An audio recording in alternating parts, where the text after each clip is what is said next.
శ్రీ రేణుకా ఎల్లమ్మ తల్లి జ్యోతిష్యాలయం ఎలాంటి సమస్యలకైనా గురువుగారు పరిష్కారం కొన్ని రోజుల్లోనే జరిపిస్తారు. భార్యాభర్తల మధ్య సమస్యలు, ప్రేమ సమస్యలు, కుటుంబ సమస్యలు, వ్యాపారంలో నష్టం రావడం, స్త్రీ పురుష వశీకరణం 100% గ్యారంటీ. మీకు ఎటువంటి సమస్యలున్నా జ్యోతిష్యం చెప్పబడను. గురువుగారి ఫోన్ నంబర్ 8466923012. ఓం సాయిరామ్. సమర్థ సద్గురు సాయినాథ్ మహారాజ్కి జై. సాయిబాబా భక్తులందరూ కూడా నమస్కారం అండి. సాయినాథుని ఆశీస్సులతో అందరూ కూడా సుఖంగా, సంతోషంగా, అష్టైశ్వర్య, ఆరోగ్య అభివృద్ధితో ఉండాలని మనస్ఫూర్తిగా కోరుకుంటూ ఈరోజు ఈ వీడియోని మొదలు పెడుతున్నాను. ఈరోజు వీడియో ఏంటంటే, బిడ్డ నాకు తెలుసమ్మా, ఇప్పుడు నీ కోరిక తీరే చివరి క్షణం వచ్చేసింది. అది నీకు చెప్పడానికి నేను వచ్చాను. ఇది నీకు చివరి అవకాశం కాబట్టి శ్రద్ధగా విను బిడ్డ అని మన బాబాగారైతే ఈరోజు మనకి చాలా చాలా మంచి అద్భుతమైనటువంటి సందేశం అయితే మనకు అందించారండి. మరి మన బాబాగారు ఈరోజు మనకి ఎలాంటి సందేశం అందించాలి అనుకుంటున్నారో ఆయన మాటల ద్వారానే విందాము. ఆయన మాటలు వినే ముందుగా ఈ వీడియో కనుక నచ్చినట్లయితే లైక్ చేసి షేర్ చేయండి. మరిన్ని వీడియోస్ కోసం మన ఛానల్ని సబ్స్క్రైబ్ చేసుకుని మాకు కొంచెం సపోర్ట్ చేయండి. మరి మన బాబాగారి సందేశం ఏంటంటే, బిడ్డ నీ కోరిక నీకు నెరవేరాలంటే కాలం నీకు అనుకూలించాలమ్మా. ఆ కాలం అనుకూలించేంత వరకు ఓపికగా ఉండాలి. అలా కాకుండా ప్రతిదీ జరిగిపోవాలనుకుంటే జరిగిపోతుందా? జరగదు కదా. కాబట్టి జరగాల్సిన సమయం తప్పకుండా జరుగుతుంది. ఒక చెట్టుకు ఉన్న మొగ్గ విచ్చుకుని సంతరించిపోవడానికి కొంత సమయం పడుతుంది. ఆ సమయం దాకా వేచి ఉంటేనే సుగంధ పరిమళైన పుష్పం పూస్తుంది బిడ్డ. ఈలోగా ఎన్ని బిందెలు నీళ్లు పోసినా కూడా కోరుకున్న పుష్పం అనేది లభ్యం కాదు కదా. కొన్ని కార్యాలు నెరవేరాలంటే కొంతకాలం వేచి ఉండాలి తల్లి. కాలం కలిసి వచ్చేంత వరకు ఆగాలి, ఓర్పుతో వ్యవహరించాలి. అప్పుడే అనుకున్న కార్యాలు ఆశించినట్లుగా జరుగుతాయమ్మా. వసంతం కోసం, వర్షం కోసం చెట్లు నిరీక్షించవు కదా, అలాగే ప్రాధేయపడవు. కాలం అనుకూలించగానే వసంతంతో చెట్లు చిగురిస్తాయి. అలాగే నువ్వు కూడా చేయవలసిన పనిని త్రికరణ శుద్ధితో నిర్వహించాలమ్మా. ఫలితం కోసం ఎదురు చూడొద్దు. అర్థం లేని నిరీక్షణలో కాలం వ్యవహరించకూడదమ్మా.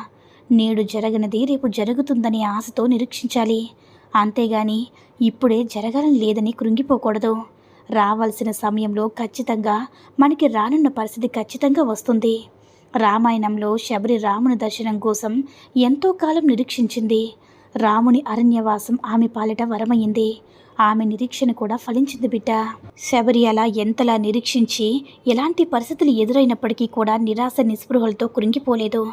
పరిస్థితులతో మనిషి ఆశ్రయించాల్సింది ఆశావాదాన్ని తప్ప ఆశని కొంచెం కూడా తగ్గించుకోకూడదు బిడ్డ. ఆశని ప్రతి నిత్యం కూడా పెంచుకుంటూనే ఉండాలి.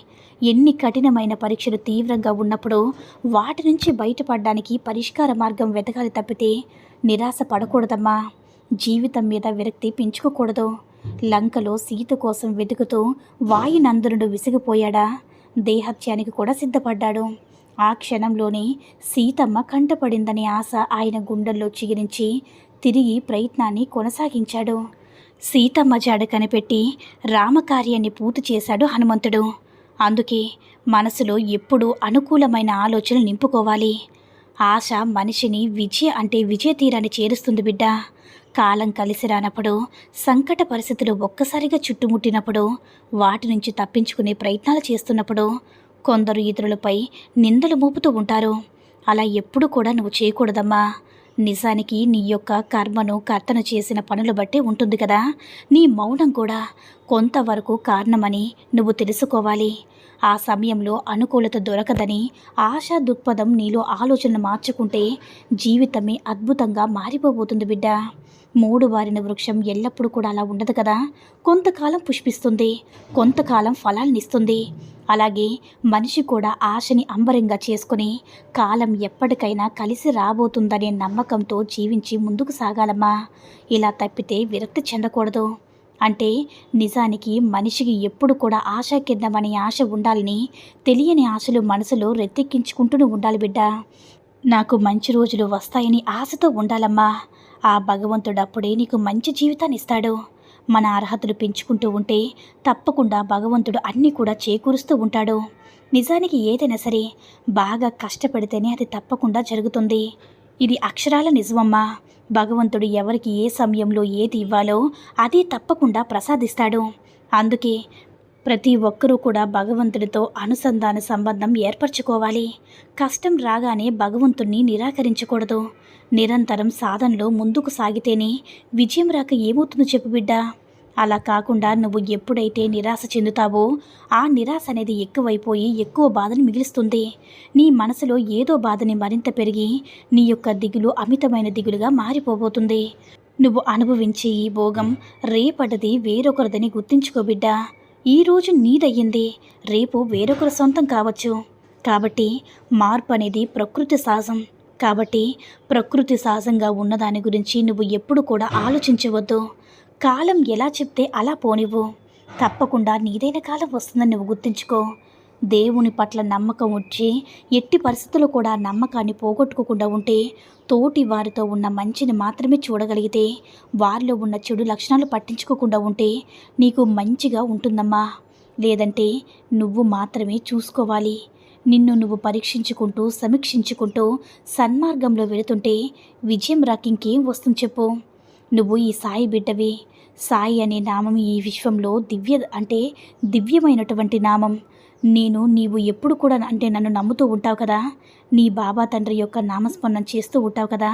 అలా చేస్తూ ఉంటే తప్పకుండా నీకు మంచి జరుగుతుంది తల్లి. నీ జీవితం అంతా కూడా ఎటువంటి కష్టాలు రాకుండా సుఖంగా సంతోషంగా ఉంటావు. నీ యొక్క మాటలన్నీ కూడా నువ్వు మనసులో నింపుకో. ఆ భగవంతుడి నామస్మరణం అంతా కూడా పాపాల కొండను కూడా చేస్తుంది. కాబట్టి భగవంతుడి నామాన్ని స్మరిస్తూ ఉండు.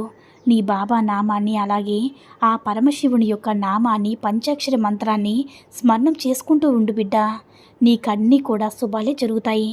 నీ జీవితం వసంతం వచ్చిన కోయిల్లా పచ్చని చెట్లులాగా చిగురిస్తూ సంతోషంగా ఆనందంగా ఉంటుంది. కాబట్టి నువ్వు ఎప్పుడు కూడా ఈ సాయి తండ్రి యొక్క నామాన్ని జపిస్తూ ఉండు.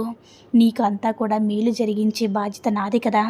ఎవరో ఏదో అన్నారని, నీపై నిందలు మోపుతున్నారని, నిన్ను తిడుతున్నారని కుమ్మిలిపోయి బాధపడితే నువ్వు వారికి అవకాశం ఇచ్చినట్టేనమ్మా. వారిని నువ్వు గెలిపించినట్టే చేసినట్టుగా. అందుకే తల్లి, నువ్వు ఎప్పుడు కూడా బాధపడకూడదు, భయపడకూడదు, దేనికి కూడా లొంగకూడదు. ధైర్యంగా ముందుకు సాగిపోవాలి. ఎప్పుడు కూడా సంతోషంగా నవ్వుతూ ఉండాలి. నీ యొక్క ఆనందం, నవ్వులు చూసి వాళ్ళే కుమ్మిలి ఏడవాలి బిడ్డ. అలా చేయాలి తప్పితే వాళ్ళు ఇది అన్నారు, వీళ్ళు అదన్నారని కుమ్మిలిపోయి కృంగిపోయి ఉంటే ఎలా చెప్పు. ఇంత ధైర్యాన్ని ఇస్తున్నా సరే నువ్వు ధైర్యాన్ని కూడగొట్టుకోకుండా మళ్ళీ బాధపడితే ఉంటే మరి అర్థమేంటమ్మా? నువ్వు నన్ను నమ్మనట్టే కదా. ఇకనైనా సరే ధైర్యంగా ఉండమ్మా, సంతోషంగా ఉండు. నువ్వు సంతోషంగా ఉండడానికి నేను ఏదో ఒక రూపంలో, ఒక సందేశం రూపంలో అయినా సరే, ఒక మనిషి రూపంలో అయినా సరే, ఏదో ఒక రూపంలో ధైర్యాన్ని అందిస్తూనే ఉంటాను. ఇకనైనా సరే ఆనందంగా ఉండు. ఇక నీకు ఎలాంటి కష్టాలు ఉండవు బిడ్డ అని మన బాబాగారు అయితే ఈరోజు మనకి చాలా అద్భుతమైనటువంటి సందేశాన్ని అయితే అందించారండి. సాయి మహిమల ద్వారా వచ్చిన ఈ సందేశం మీ అందరూ కూడా నచ్చిందని అనుకుంటున్నాను. ఈ వీడియో కనుక నచ్చినట్లయితే లైక్ చేసి షేర్ చేయండి. మరిన్ని వీడియోస్ కోసం మన ఛానల్ని సబ్స్క్రైబ్ చేసుకుని మాకు కొంచెం సపోర్ట్ చేయండి. సర్వే జన సుఖినో భవంతు. జై సాయిరామ్.